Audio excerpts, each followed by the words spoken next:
ನೆಲಬಾಂಬ್ ಸ್ಫೋಟಗೊಂಡು 7 ಜೆ80 regiment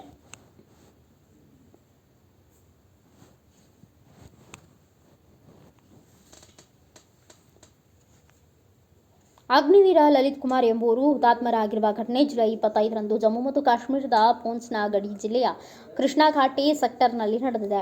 Jammu ಕಾಶ್ಮೀರದ ಪೂಂಚ್ ಜಿಲ್ಲೆಯ ಕೃಷ್ಣಾ ಘಾಟ ಸೆಕ್ಟರ್ನಲ್ಲಿ ಸೇನಾ ಸಿಬ್ಬಂದಿ ಪ್ರದೇಶದಲ್ಲಿ ಗಸ್ತು ನಡೆಸುತ್ತಿದ್ದಾಗ ನೆಲಬಾಂಬ್ ಸ್ಫೋಟಗೊಂಡಿದೆ ಎಂದು ವರದಿಯಾಗಿದೆ. ಸ್ಫೋಟದ ಬಳಿಕ ಪರಿಸ್ಥಿತಿಯನ್ನು ಪರಿಶೀಲಿಸಲು ಹೆಚ್ಚುವರಿ ಪಡೆಗಳು ಸ್ಥಳಕ್ಕೆ ಧಾವಿಸಿವೆ.